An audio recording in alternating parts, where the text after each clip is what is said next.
As if they don't have too much on their plates. The Kings of Combat Sports podcast, John and Wade. They talk about the things they did that day. They'll analyze the work of Triple H. Rewind-A-SmackDown. Rewind-A-SmackDown. Rewind-A-SmackDown. Rewind-A-SmackDown. Rewind-A-SmackDown. Rewind-A-SmackDown. Rewind-A-SmackDown. Rewind-A-SmackDown. And hello, everybody on the free podcast on YouTube. Thank you guys for joining us. This is Rewind-A-SmackDown. My name is Wyatt Ting, and I'm joined this week by Neal Flanagan. Neal, say hello to all the freeloaders. Hello, free feed people. I'm sorry I'm not John, but he'll be back tomorrow for Saturday night's main event. He's taking a very well-earned night off. As always, a very busy week, month at Post Wrestling. As Neal mentioned, John and I will be back tomorrow night, I believe at 11 p.m. Eastern time over at youtube.com/Post Wrestling for our Saturday night's main event post show, which actually Neal and I will be previewing on the XL edition after this particular podcast. We also have Kate from Montreal and Bruce Lord taking us through Collision Course. That's on the Post Wrestling Café, as is our UFC 324 review. But I do want to bring people's attention to a show that John and I just did yesterday. It is Rewind-A number 198, our Hiroshi Tanahashi versus Kazuchika Okada retrospective. Of course, many of you will have seen what John and what a lot of people are calling the current, front runner for match of the year that has already set a very high bar between these two for Tanahashi's retirement match. So this prompted our executive producer, Robbie Eleanor, to request this particular review where we went back to really like the height of their rivalry back from 2012 to about 2016, years spanning several classic matches that we got to sit down and talk at length about. And, as we kind of said on the podcast, this is a rivalry retrospective, but it really is a retrospective on the career of Kazuchika Okada and the sort of rise of the Rainmaker character itself. So I really enjoyed this one. Neal, I'm assuming you didn't really watch New Japan at this point in time, but do you have any sort of like thoughts? I didn't. I wasn't watching at the time, but when I got New Japan World for the first time, these were the sorts of things I was looking back on because you go to the internet and say like, what are the must sees on Reddit threads and stuff like that. Thoroughly enjoyed Rewind-A this week. I loved the story, which I don't believe I've heard before, of you, Way, this man being confused for Okada. Yeah, if I did the Rainmaker, and by the way, I can sort of see it. Like the photograph of Okada at that point, he is. I don't want to cast aspersions on your physical build, Way, but he is somewhat slimmer than he's not quite as muscular as the man you see today. You're talking about me. He's not as muscular as the man you see exactly today in front of you. For our viewers, right? There he is. Now, how old was Okada at this point? Like early 20s, I think, something like that. Just turned 20, maybe. Yeah, something like that. Yeah, this was him in St. John's Hall in Mississauga. So yes, it is racially problematic that someone would come up to you and go, "Hey, trust me, I thought you were great." I mean, even at that time, I was fine. I was used to it. So I could have been compared to worse than Kazuchika Okada in his early 20s. But yeah, Rewind-A number 198 is out there in the Post Wrestling Cafe right now. Shall we talk a little bit about tonight's edition of SmackDown? Yeah. Let's do it. All right. From the Bell Center in Montreal, Quebec, Canada, where temperatures will reach as low as negative 23 degrees Celsius tonight. That's negative 9 degrees Fahrenheit for our American friends. Yeah. A lot of people braving the cold to go watch some 3 hours of this professional wrestling. And why wouldn't they? This is Sami Zayn returning to their hometown. 10,130 people, in fact, according to WrestleTix. Now, this is, of course, it's slightly above their annual average at this point, but it's down from the nearly 14,000 this past August when they visited the same building for SmackDown. So continuing to show a bit of a softening of these attendance figures, and maybe the weather having something to do with it as well this late. We start things off with Sami Zayn, who gets this amazing reception, of course. He is in Montreal, and he starts speaking a little bit in French. And he says he's really excited about the possibility of becoming the number one contender tomorrow at Saturday night's main event in Montreal. But he is quickly interrupted by Trick Williams, who tells Sami that they're not on the same level. Trick says he gets the job done, while Sami, the last time that he had a title match at the Elimination Chamber in 2023 here in Montreal, he did not get the job done. Sami says Trick is right about a lot of things. He says that loss in Montreal was a tough pill for him to swallow, but he's especially right about them not being on the same level. And he goes on to say that he is the best of the best, and maybe in a few years, Trick will get to where he is, but that's not the case right now. So then he even challenges or prompts Trick to prove it, but Trick says he's got a match with Damian Priest tonight, so he's not going to get involved with this guy. So out comes Damian Priest, who says Trick has been doing a lot of talking lately, but last week when they went face to face, Trick suddenly became quiet. So he tells Trick to do something about it, and Trick takes the opportunity to sucker punch Sami Zayn before trying to attack Priest. This leads to a brawl resulting in Sami throwing down some punches to Trick in the corner, but Trick ends up shoving Priest into Sami, which leads to Priest and Sami arguing as Trick heads to the back. What do you think about this opening segment, Neal? I thought it was pretty good. I mean, Sami was always going to be one of the main characters on this show. I'm pretty sure his Sami and the Habs shirt that he came out will have Cool sold shirt. very well. Yeah. Big pop, big sing along for the Ole Ole. Then out comes Trick. And I kind of enjoyed Trick Williams. For the second week in a row, I think he delivered a pretty good promo. He needs to work on his French. I think he said "Fima la bouche" to the crowd or something. Which means what? Something mouth? Well, ferme is too close. Oh, close so your it's mouth. like shut your mouth, you know. But, Fima la bouche. Okay. Fima, I think he said, but and some great lines. I'm Mr. Streetwear, you're Mr. Street Corner to Sami, you know. So there's some good stuff here. To me, it got a little less good when Damian Priest came out. And I know this is all about, and it continues throughout the show. This is all about setting up the 4-way battle tomorrow. So they've got to do this in a sense, but this shoving into each other, miscommunication spot just always feels a little clunky to me. So I enjoyed it. I enjoyed the sort of verbal battle between Trick and Sami. I think that when Priest got involved, it all got a little bit slightly illogical and kind of, but setting us up for what would come later as well. You know, they cannot coexist, these people. Yeah. I think all throughout the show, this crowd wanted a lot more Sami Zayn, you know, like, and not just seeing Sami Zayn, but seeing him as like the hero and the person receiving most of the spotlight and most of the build. He's still the favorite to win tomorrow before heading to Saudi Arabia, certainly. But on tonight's show, he definitely seemed to take a bit of a backseat to me, what is a very clear project of this entire program in Trick Williams. You know, like he is the lone NXT rookie in this Fatal 4-Way. And I think it's effectively making people just receive him as a top guy from the get-go, you know, coming off of NXT. So there's a lot of time spent on Trick, and that's, to me, coming at the expense of maybe the Sami Zayn hometown pop, which we'll hopefully still get a lot of tomorrow. But I just remember that even that SmackDown before Elimination Chamber in 2023, that incredible reception he received, I was kind of hoping for a repeat tonight, and it wasn't really that. He didn't really get that sort of spotlight. No, it wasn't crazy like it was last time. And I did wonder about the miking. We'll maybe get to it later on, but I could hear quite clearly some ring communication during matches at points, and not so much of the crowd.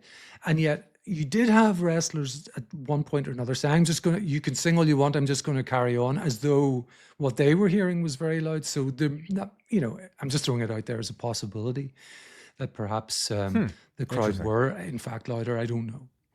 Okay. Well, Randy Orton, who's the fourth member of this Fatal 4-Way tomorrow, is in the back with Kathy Kelly. Kelly asks her, like, why did you go out there, Randy? Are you just like laying low and taking it easy? And Orton just starts like yelling at this poor woman, telling her what a stupid question this was. Orton says 2026 is the year of the Viper. I'm assuming this was a reference to the lunar calendar, of which he is actually correct, because it is the year of the snake. So Happy New Year coming up very shortly.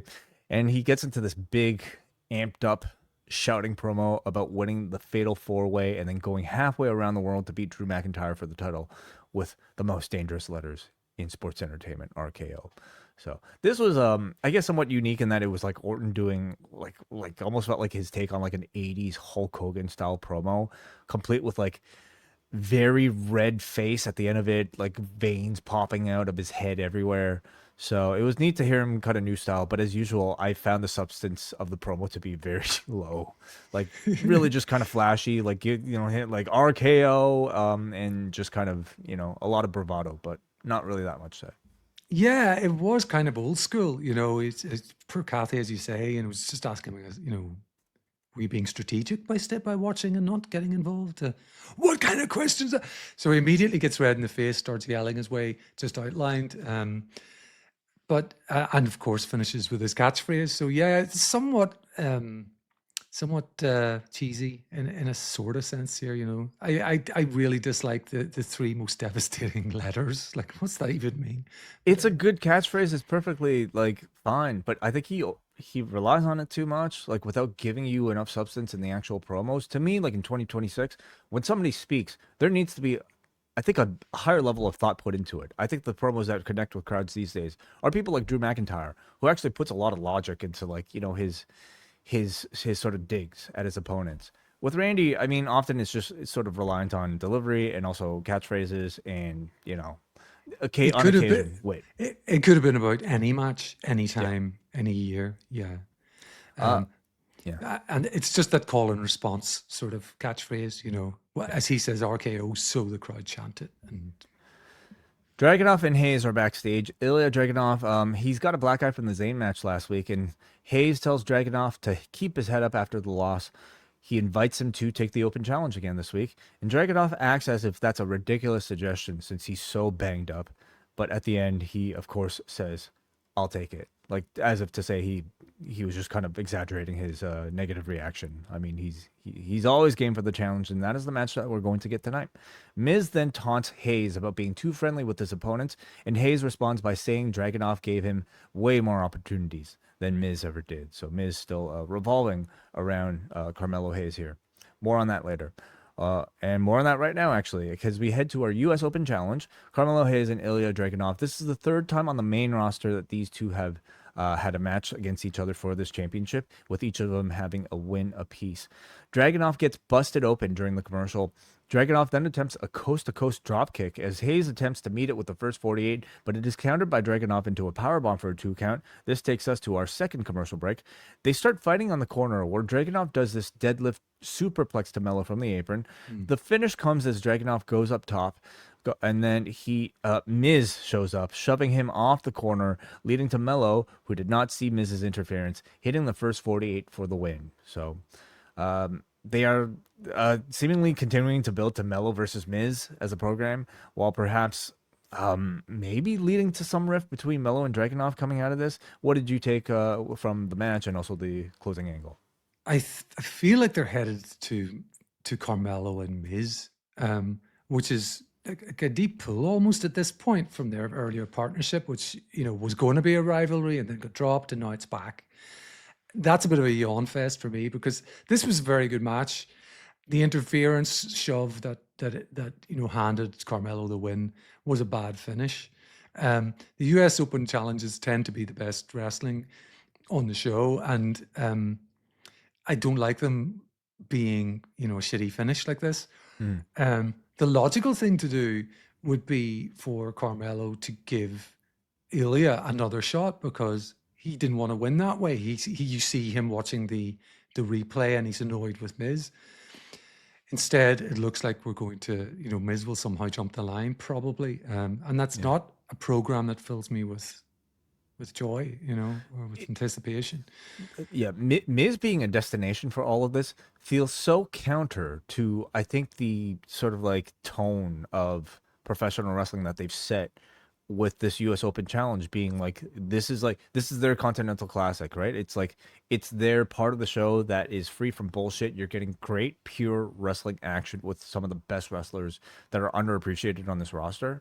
So for Miz to be a destination feels very kind of like, inconsistent with the sort of like name that they're building off of this US Open Challenge. The finish as well is also very inconsistent with, I think, the tone, because you expect a clean finish coming off of the wrestling section of, the show, right? So that was pretty disappointing. I would say disappointing finishes on the show as well tonight. Agreed. But the body of the match was good, as you would expect, given time. Just a really shitty finish for Heat here.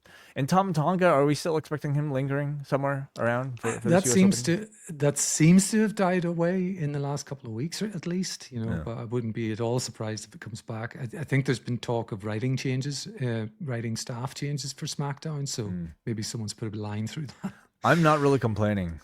Like Tonga as a destination also felt very kind of inappropriate or just not that exciting to me. So that's our U.S. Open challenge at the moment. Then we go to the back where Michael Cole has an exclusive interview with Cody Rhodes. But however, this quickly turns into what is essentially a face-to-face in the back between Cody Rhodes and Jacob Fatu, who quickly interrupts Michael Cole's sit-down interview and takes Cole's seat. Fatu says he was only concerned about Drew during the SmackDown 3 Stages of Hell for kicking his teeth in, but Cody then put his hands on him, and it got Fatu thinking that maybe Cody might have been. He's kind of stopped short of saying it, but he wanted to say maybe Cody was the one who attacked him. Cody says, "You acting and not thinking.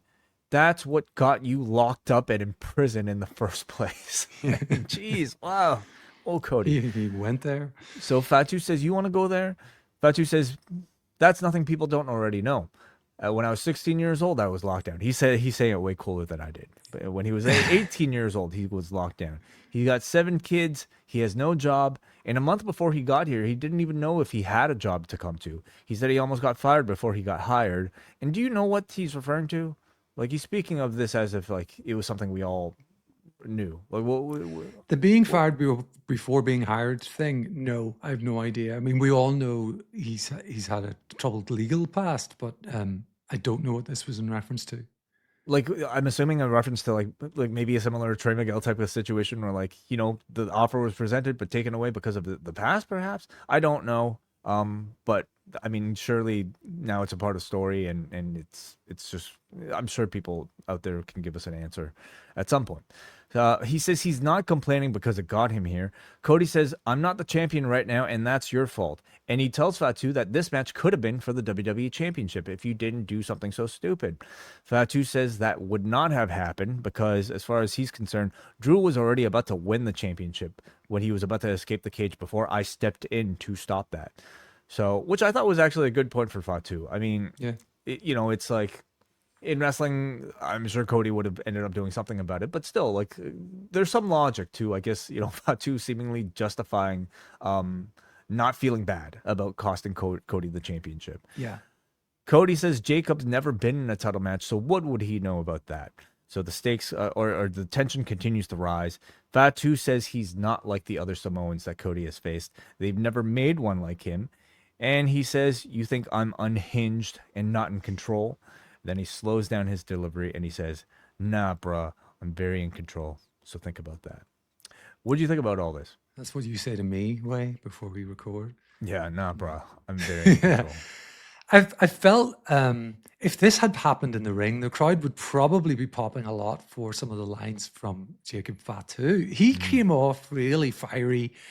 Some of the lines here were sort of quite babyface-ish, and Cody kind of went low with the, acting and not thinking is what got you locked up. It felt like, Uncle Captain America telling off, the youngster almost here. So for me, Fatu came away more authentic seeming in this promo than Cody, who felt a little bit scripted and kind of just Mr. Boy Scout, Yeah, that's my general feeling on this segment.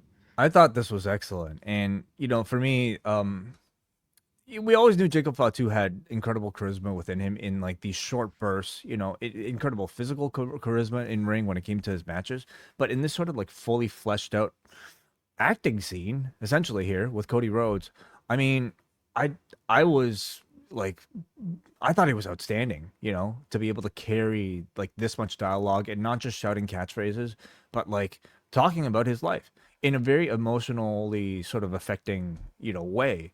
And to me, like this segment raised him several notches in my eyes for again, not just being a great catchphrase guy, not just being a great in-ring guy, but somebody you can put into bigger storytelling scenarios. And that just, I'm sure the writing team is, Paul Levesque with his YouTube cameras everywhere. I'm sure they're just salivating over like the possibilities with this guy coming off of segments like this. And I thought Cody was great too, because well, his role was to like serve, like pitch the softball to Fatu to make him look like the hero coming off of this. And I thought Cody had justification for being a little bit more aggressive, a lot more aggressive, than his usual character, because he's so pissed about what this guy did to him in that 3 stages of hell match. So I thought he sounded justified in being a lot more personal as an attacks, bringing up Fatu's prison history, saying he's never had a title match. So I mean, I thought it was very clear that like even in the construction of doing this match, Jacob Fatu versus Cody Rhodes, I think we're supposed to look at Cody Rhodes as the antagonist here, and Jacob Fatu as the person that I believe Montreal will certainly side with tomorrow. And I think all of this, to me, feels like a deliberate way of either simply exploring the option of Cody Rhodes turning heel or explicitly teasing, like the start of last week's promo from Cody, that he will eventually turn heel. Yeah, I think that the authenticity of Jacob Fatu really came through here in a setting which is kind of soap opera-ish, this kind of fixed camera view of this room with everyone standing in the background like dummies. And Cody felt like he was cutting a promo. Jacob felt like he was telling the truth to me. And I haven't seen him in this sort of a backstage segment before. We've seen him sort of on his way to the ring with the camera tracking shots. Yep. And he's talking smack on his way to the ring.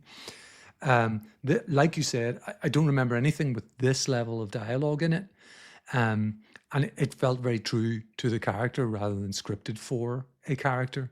So that was my takeaway from it. I thought Cody came off as slightly weaker in it, but that was just the setting. And I think you may very well be right that they're at least exploring the idea of Cody basically not being the darling of the crowd, and where that gets him. I think that's an interesting thing, and I think it's something they should do. I certainly didn't look at this so much as like a battle, like a promo battle between two people. I saw it more as like both of them doing this in service of making Jacob Fatu look great, which I thought they were very successful at. So in the back, we go to Chelsea Green, who is trying to scout Jordynne Grace and trying to convince Jordynne Grace to be her slagent of the Secret Service. And Chelsea lets Grace know that she's got a match with Jade tonight. And that's really all Jordynne Grace cares about, because she immediately says, "Say no more, I'm convinced." So Grace is happy to take the opportunity just to get close to Jade. So there's a video as well promoting Roman Reigns declaring for the Royal Rumble, so that seems to be the spot where we'll see him next.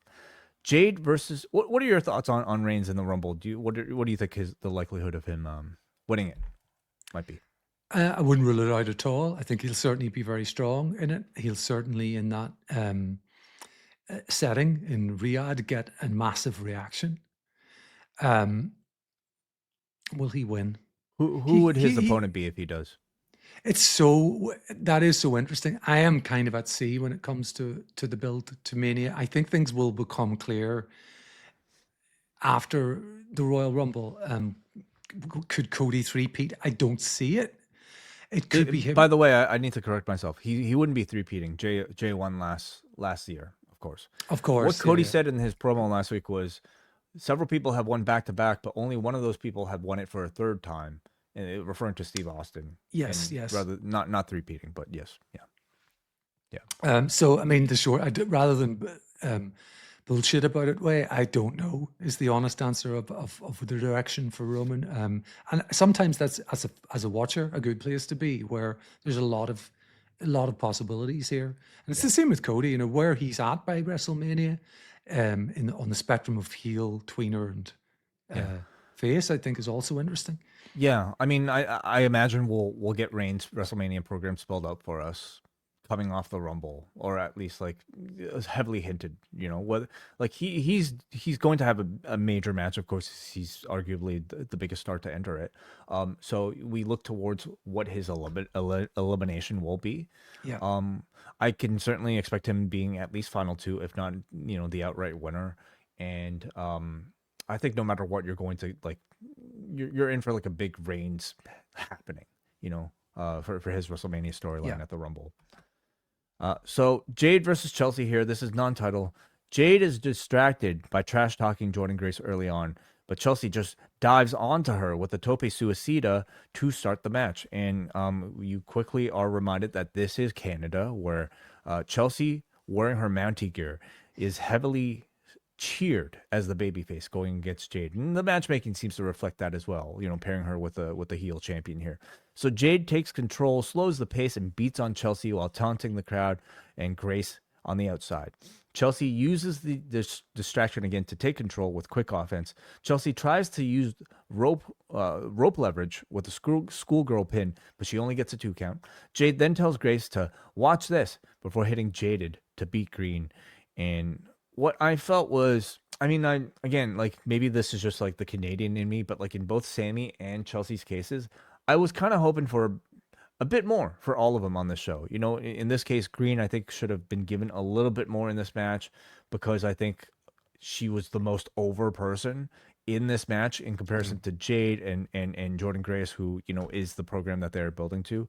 But Green kind of came out of this feeling like a bit of an afterthought when, again, I think she could have had a slightly bigger fight here. What do you think about let me talk about the post-match and then you can talk Sure. about your thoughts. Afterwards, Grace says she has declared for the Rumble, but says that they can wrestle now if they want. But Jade says no, not tonight. And that is that as we build towards Jordynne Grace versus Jade Cargill. What did you think of all this?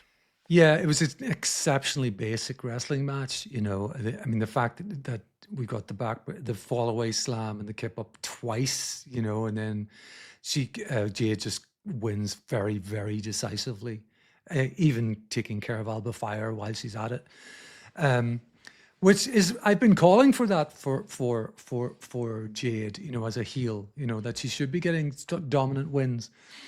But there has been so little storyline progression for her that there's no real obvious challenge. Now there is in Jordynne Grace, but what I wanted to say was to sort of touch on what you talked about. I much prefer it where they try at least to sync up the storytelling with their destinations. And to go to Montreal, yes, they sort of threw a bone to the audience. Sami's out first. He's speaking to them in French, and there's a bit of that. But not enough. And for Chelsea too, who's going to be treated as a bit of a homecoming hero by this crowd. She's just squashed. Well, you see the great job they did with Finn Balor on Monday. Yep. And I guess like part of you hopes that Montreal would receive a similar treatment, especially with Sami being in such a principal role tomorrow. But even Chelsea, who I think like most weeks has at least a bit of a bigger role than this. But anyway, so that is that. They're building to Jade versus Grace, and I actually feel like Jade's been doing a decent job in these like glorified squash matches, but despite being champion, her presence has felt, I think, a lot smaller than it was maybe as part of like the Bianca Belair story tag team, because none of her feuds have been with big stars. She's been defending this championship against people like Michin and BFAB, and now Jordynne Grace, who yes is probably a more exciting worker than either of those two, but Grace is too new to this audience for people to see this as a big deal. So this stare down at the end, I don't think was met with that much reaction. It all does just kind of feel like fill in stuff before we get to perhaps our Rumble winner or maybe a Bianca Belair return at some point.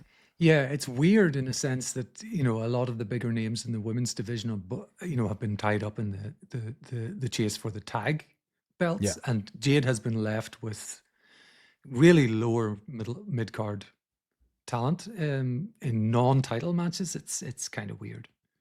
In the back, Alexa and Charlotte talk about last year's Rumble, where Alexa returned and Charlotte won. They both agreed that they'll worry about the Rumble next week, and tonight they are going to be a team as they compete for the #1 contendership for the tag team championships later on in this show. But first, we go to Solo Sikoa and the MFTs. Solo is holding the lantern, and he says that he wants the MFTs to hold all the gold on SmackDown. And he says it starts tonight with the tag team championships. Then he's going to win the Rumble and then the Undisputed Championship. So in the match, we've got Solo and Tama representing the MFTs, taking on the Wyatts, Joe Gacy, and Dexter Lumis. And this is, of course, for the WWE Tag Team Championships, and also, maybe more important, the Bray Wyatt Lantern. This is the part of the show, Neal, where I certainly notice a huge dip in crowd response and just overall noise. Very little heat for this one as we start to go through commercial as the Wyatts take over Loomis. Let's talk about the match and then we can talk about the crowd. We come back with Gacy's hot tag, and Montreal does not react to this at all. The Wyatts deliver the plague, which the crowd does not give a shit about. That's their finisher, by the way. That nobody recognizes it. Yeah. Solo breaks the pin. Rowan starts taking out JC and Tongalo on the floor. This leads to Tala Tonga coming out with the lantern. He lays Rowan out with the boot. Bo then delivers the mandible claw to Tala, and he takes the lantern. But Solo, then Samoan spikes him and takes the lantern back. So Solo Sikoa uses the lantern and Dexter Lumis with it, leading to Tama Tonga delivering the cutthroat and then getting the victory as we have our new tag team champions here in the MFTs. Your thoughts on the match and just really all of this. What did you think? Just a few quick thoughts on the presentation. I think people are tired and bored of, it feels to me, as maybe as we are as viewers at home, of the Wyatts. One of the big strengths of it was it felt like the in-arena presentation got the crowd going. When the lights went out, when that sound effect hits and everyone gets their phones out and, the fireflies thing and all of that. Tonight felt like one of the worst reactions to the entrance I can remember. They really didn't care, like you said, about anything that happened in the match. They didn't recognize the plague, which was poorly delivered, it has to be said, in this particular instance of it was not good. It didn't look devastating at all. I think some of the wrestling was bad. I also think that this nonsense with the lantern, the pass the parcel stuff, with Talis sent to the back to look after it, and then when Rowan gets going, he comes out with it, and then it's everybody gets a hold of it for a little while before it's away again, and we're supposed to believe this is what I think as Tessitore calls their spiritual beacon and all of this. None of this hits with me as a viewer. And I don't mind some of the spooky stuff. I don't mind some of the slightly out there stories, but I'm thoroughly bored of the Wyatt Sicks. I think it has regressed rather than the opposite. When it had a promising beginning with the videos, and they mentioned at some point during this match that Loomis thinks he's Mercy the Buzzard. And it just made me like, oh yeah, I can't even tell you now which one's supposed to be which. I can't when I think about it. It doesn't matter. And stuff. Like there's no sort of like deeper meaning to any of it, right? No, like they are just the sort of like modern day like tribute band for like the Bray Wyatt tribute band essentially, and they've. In their entire time on SmackDown, they've added zero depth to any of their characters. In fact, they were just like, for the most part, during this tag team title reign, presented as like the big spooky bad guys. That's another thing. Like throughout most of this run, they were presented as villains. And suddenly, we're supposed to feel some level of sympathy for them because they had their lantern stolen. I just don't think any of that carried across, not to this crowd tonight, who I think we can admit, at least like from the way it sounded, provided there weren't any sort of other audio issues, like this was a bit of a tougher crowd, that were certainly here for Canadians, and they were also here for big stars.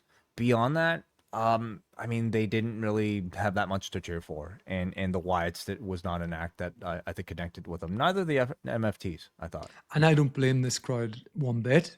Because they weren't really served a tremendous show to cheer for. We'll come to that in the wrap up of the show in general with thoughts. But yeah, I don't blame the crowd. I think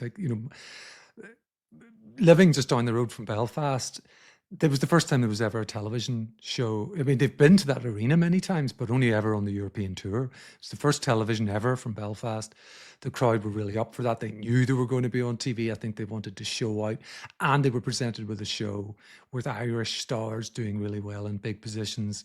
It was a much better piece of television than tonight's show as well. So just to draw a bit of a distinction between Monday and Friday.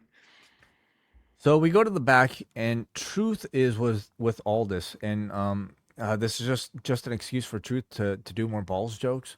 So I haven't seen his episode of Unreal yet. We will talk about that next week in the Post Wrestling Cafe. But this is the end result, I suppose, of all that. Yeah. AJ Styles shows up after receiving Nick Aldis's invite, and Aldis asks AJ if he's sure about putting his career on the line against Gunther. AJ says yes, he disrespected John Cena, and I have to step up. Aldis reveals that the real reason he asked him to come here was to talk to Shinsuke Nakamura. Nakamura says, "You're smart. You're calculated. Why are you willing to lose everything?" And AJ says, "If I don't, then I've already lost." So Nakamura says, "Before you step into the ring with Gunther, prove that you're still phenomenal. Me versus you tomorrow night." So just added AJ Styles versus Shinsuke Nakamura. In what you kind of get the feeling is an unofficial last time. Is that sort of, the sense that you got? I don't think they want to outright say it, but yes, that's the sort of idea. Because these guys have had the program before, as we all know. They're good opponents.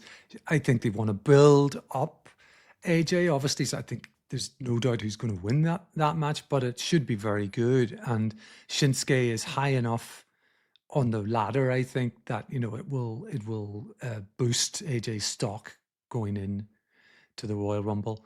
I did think, like at first, Nick had genuinely invited him to go all the way to Montreal just to ask him, why are you putting your career on the line? I was thinking this couldn't have been a text, but so I was glad there was more to it. I think it's a decent addition to tomorrow's show.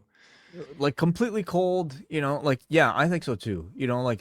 Okay, so we just talked about that Tanahashi Okada rivalry, and it ends in 2016 with Wrestle Kingdom 10, which also was featuring Shinsuke Nakamura versus AJ Styles. What many might consider one of the best New Japan matches ever, right?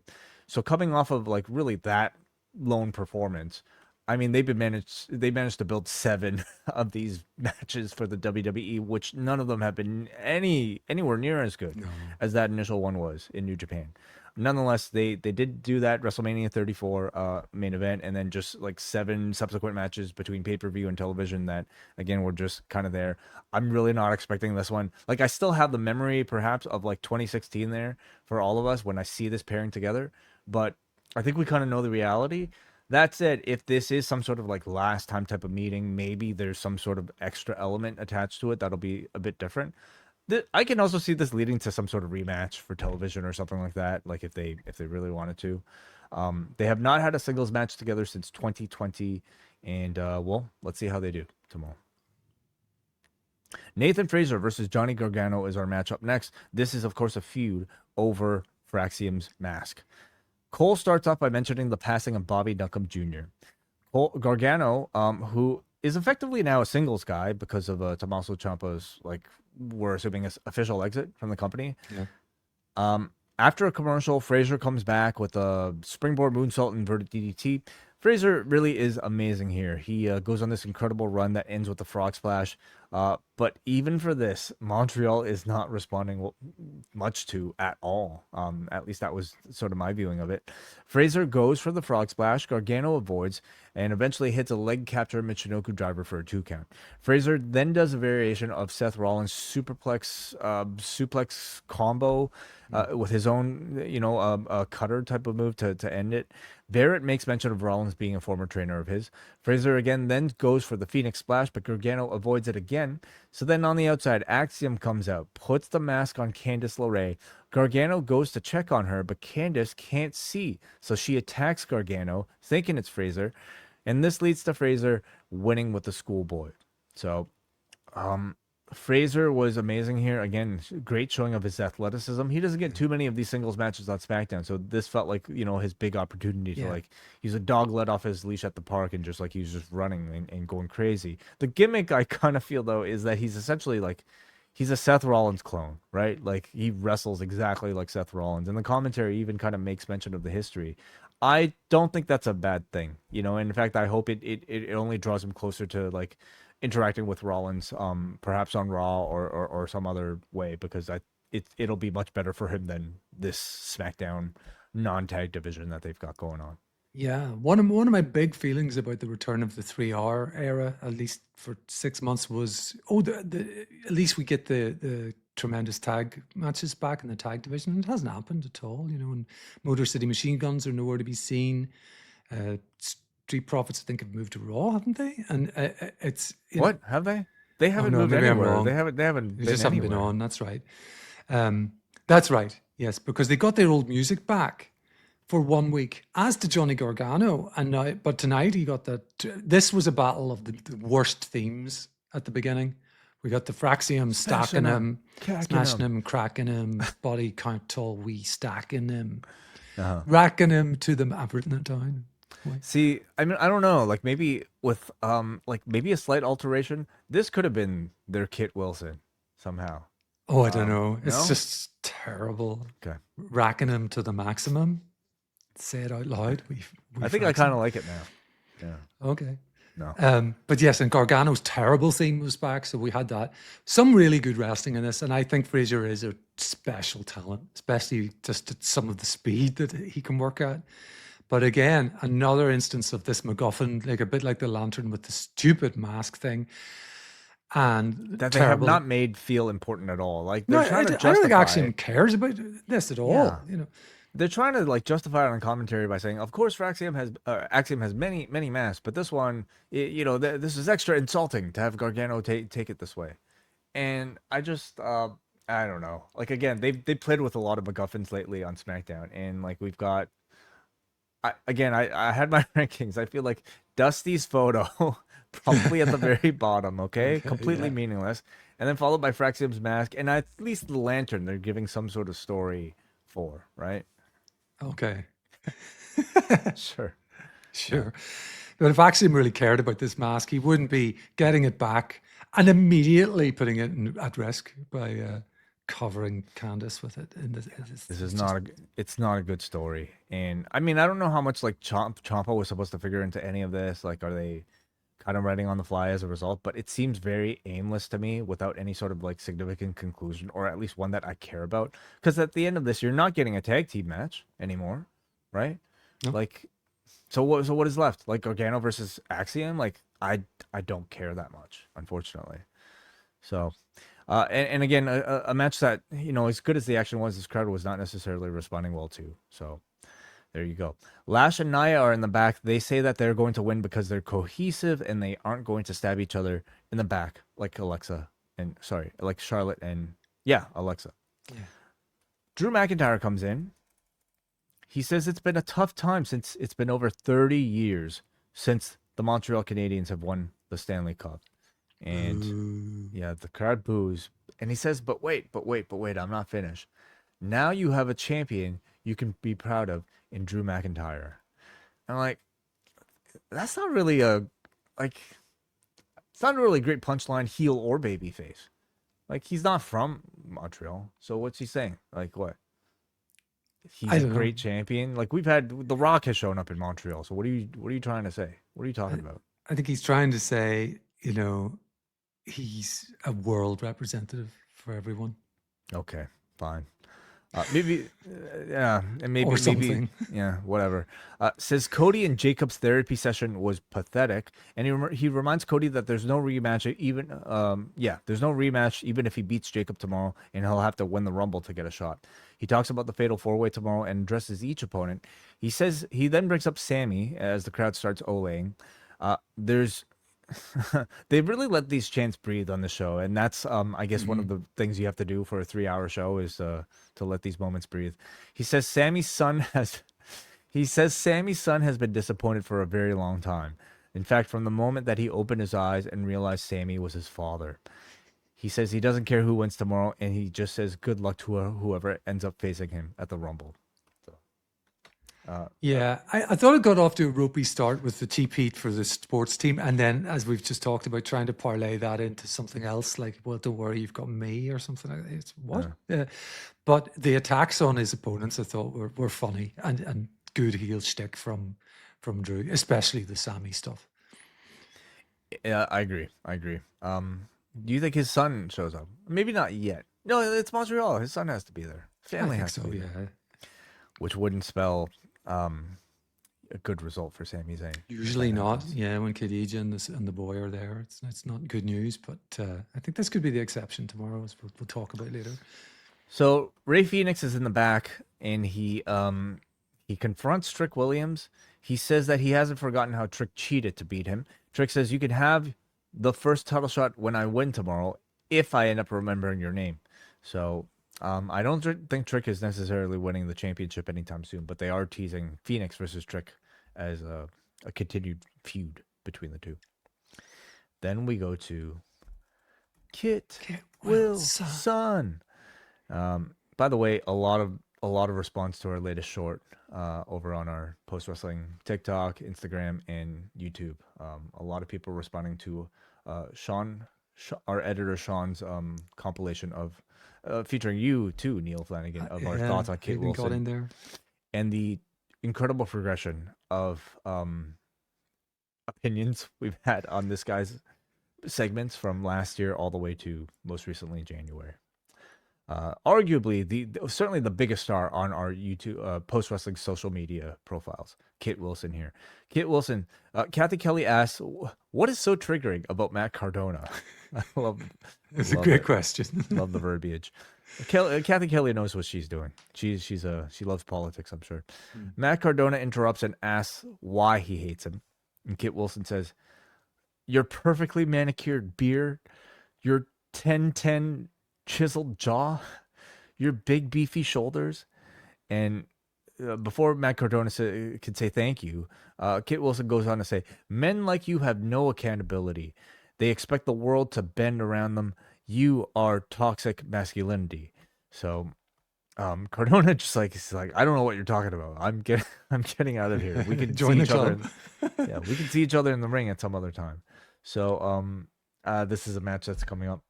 Your thoughts on this week? I didn't love Kit this week. I think last week I thought the sort of shtick around the ring, and again the theme is the thing about it. That's key. Okay, it really is key because when he threw Cardona into the steps, the music came back and he immediately did sort of the Kit Wilson sort of biceps pose to the music, and that's funny and it's entertaining. I think they need to work on this character a little bit because it just there's no sense in what he's saying. He said his problem with Cardona is he's got beefy shoulders and therefore he's toxic. I mean, he's saying men who look like Matt Cardona with their big beefy shoulders and perfectly manicured beard represent the type of men who don't have accountability and expect the world to bend around them. So you're saying he fits that stereotype. I just guess some tweaking to this guy's mission in life would, for some logic, would help a little bit. I did like the man, am I right?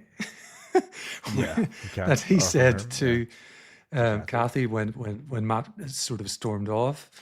I still like the presentation. I think that's the best thing. But you're not the backstage wrong, stuff, not so much. They need to get him out there. The crowd popped when they saw him on the screen. You could hear it.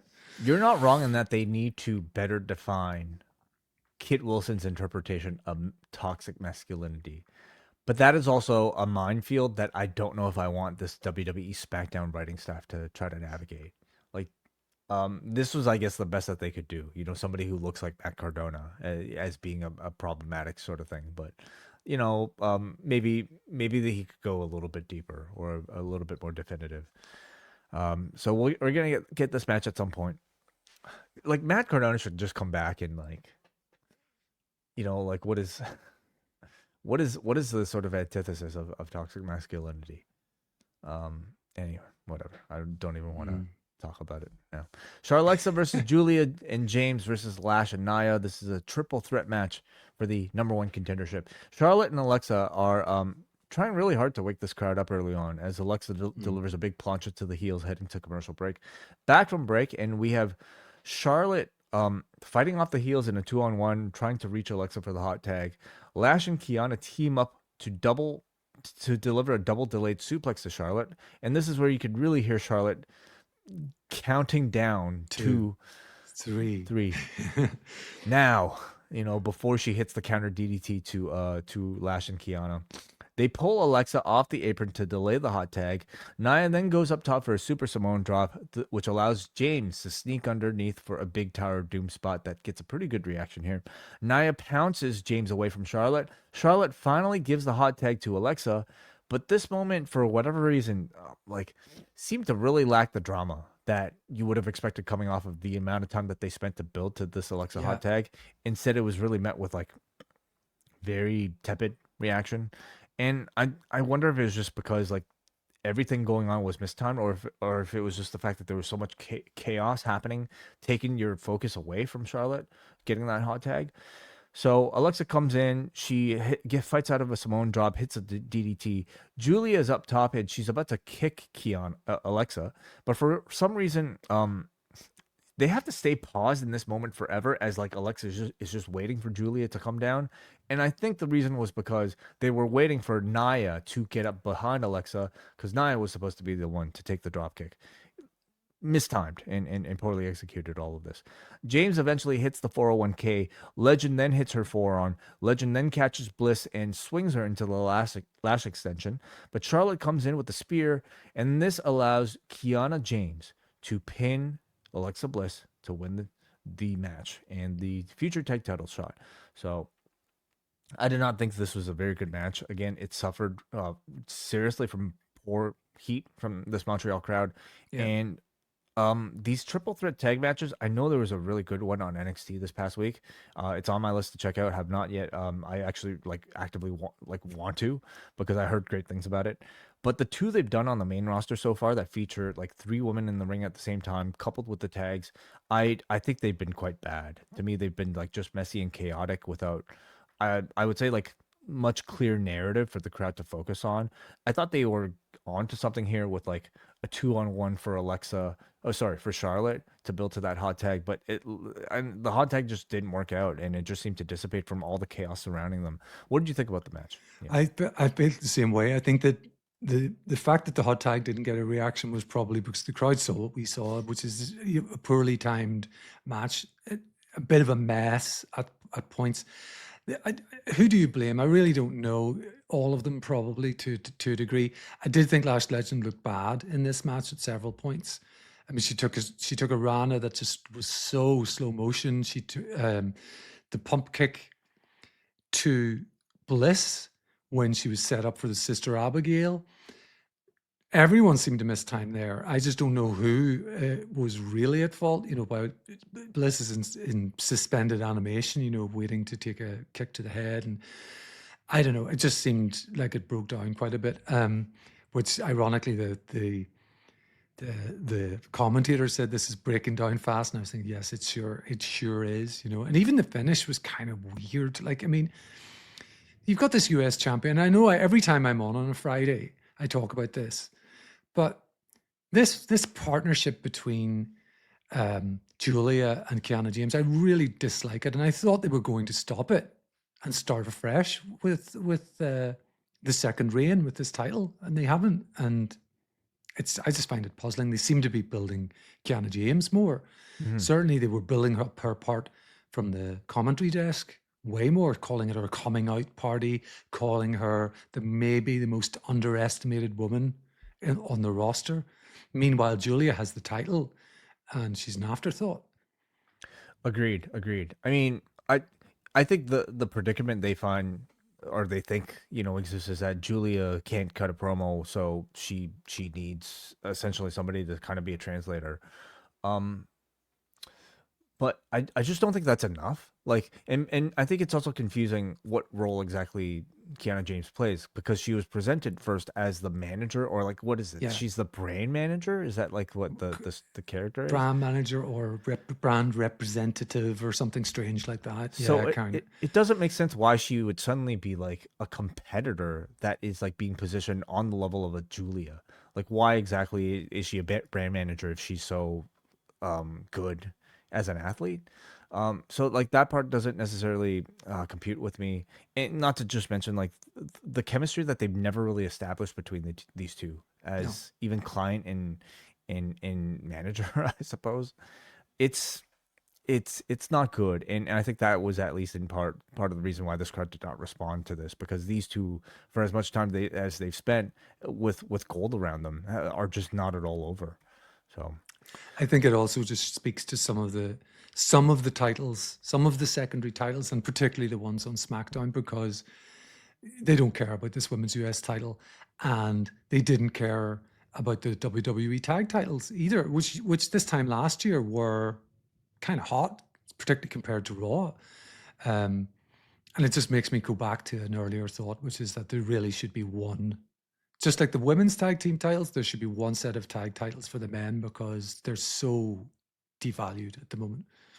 in the back, Sami Zayn confronts Damian Priest, and Zayn apologizes for their little scuffle before and offers Priest to help with Trick Williams in the main event. Priest says, "You have a habit of getting involved in people's matches," and he tells him to stay out. Zayn then gets mad and says, "You don't get to tell me where to go." So they build up their thing. Zayn then gets distracted and says, just I'll deal with you later, essentially. And he walks over to Drew McIntyre, and Zayn simply slaps Drew in the face, right in front of the glass cabinet containing all the Montreal Canadiens Stanley Cup replicas. So, I mean, this Got is one all of the big, hinting.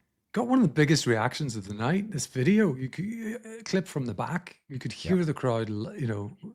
Sami getting aggressive with Drew was one of the biggest reactions. Yeah, it was like the big, lone, heroic moment that Sami Zayn had on on the show, and it feels almost so heavy-handed that like Zayn is the one who's getting the most attention here of the four, right? So you know these scenes coupled with Montreal, is it just like too obvious of an expectation for Sami to win tomorrow? I still think he's going to win tomorrow, Yeah. because they're booking largely not just for a Saturday night's main event on Peacock, but for the Royal Rumble in Riyadh. So, I mean, I think Sami's needs to have a high spot on the card there, because he's super popular over there. So, yeah, I still think he wins tomorrow. Randy Orton's really popular over there too. That's true. But I think Sami, he gets the big almost home, sort of home from home pop. In the back, Cody confronts AJ Styles, and he just basically tells him good luck against Gunther. And then Cody walks towards the tour bus, where he finds Drew McIntyre has taped up a 8x10 of himself, signed "The Real American Dream." We see Julia and James with Kathy Kelly in the back, and this is where James essentially translates for Julia's Japanese promo, where James says, "Julia's the U.S. champion. We're going to be tag champions soon, and Julia will win the Rumble in her quest to become triple champion." So that is their ultimate goal. We'll see if they accomplish that. And then we have our main event here: Trick Williams versus Damian Priest. Zayn comes out, of course, to eye down Trick Williams against Priest's wishes, of course. Priest is distracted by this, and then Trick takes control through the commercial break. Then we come back with Priest bleeding from his mouth somehow. The crowd still sounds very tired here, I have to say. And, of course, this is the point where we are 3 hours in deep into this edition of SmackDown.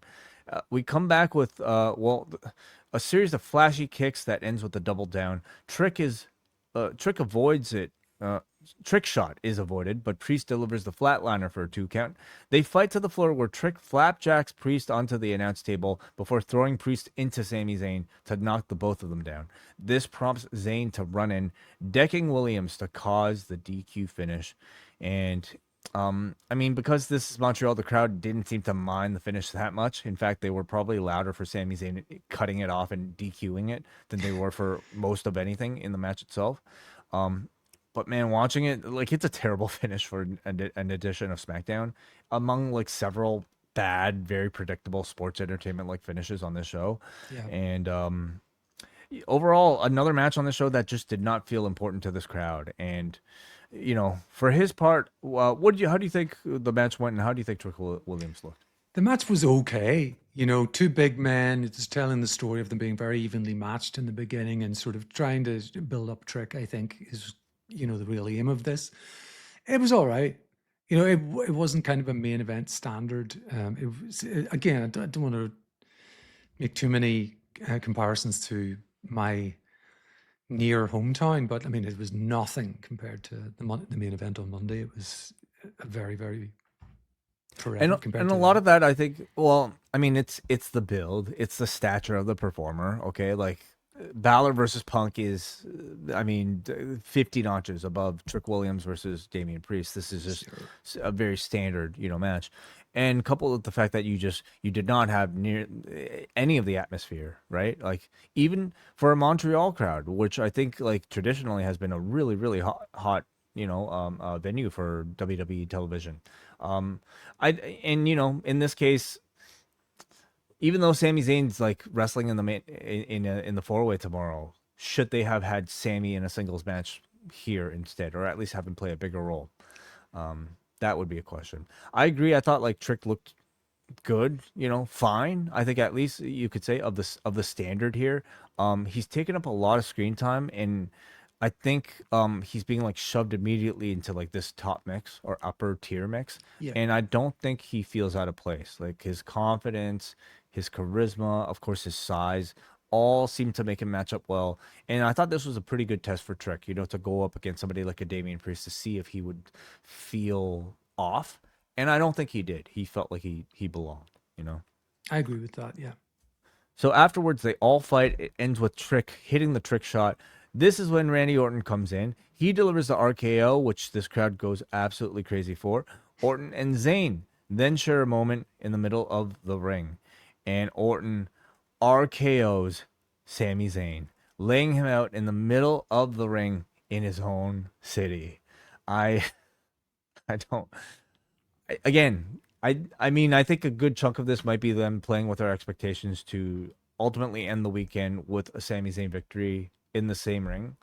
But man, I just I don't know. I questioned it. I questioned even doing something like this. What did you think? Did too. But I think they were probably desperate for some sort of like exclamation mark on this show, and this was all they could come up with, because my overall feeling about this episode of SmackDown was it's a prelude to almost like the main event, not no pun intended, which is tomorrow.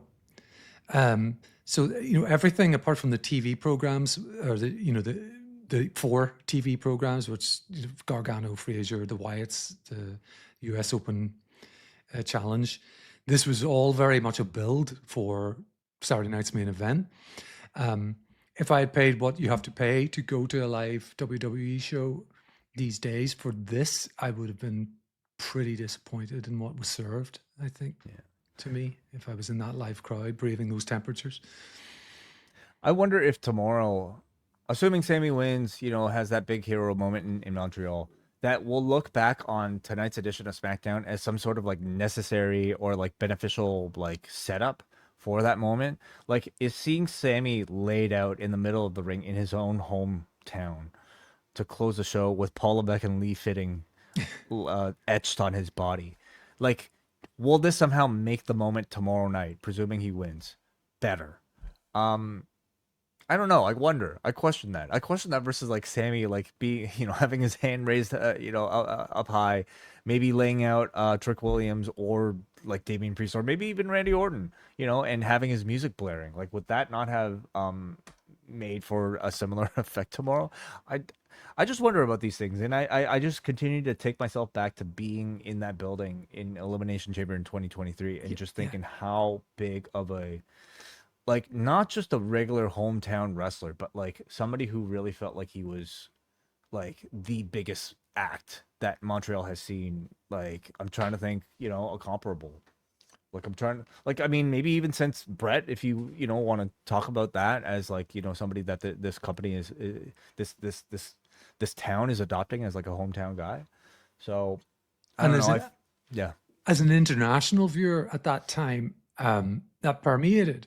You know, if Sami felt like such a big star in Montreal that I was beginning to buy into, they might just do this at Elimination. They might just do it for him.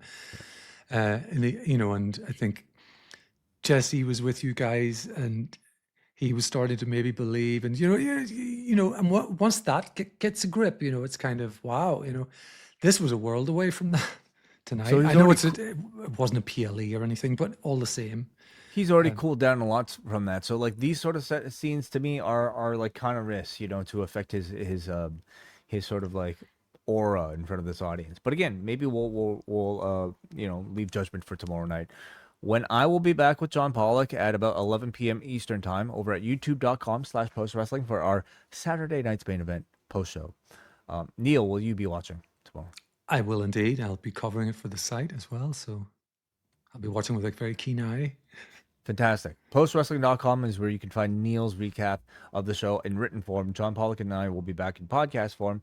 And for those of you who are subscribed to our Patreon, postwrestlingcafe.com, we in fact actually have a free 7-day trial going on for all new members.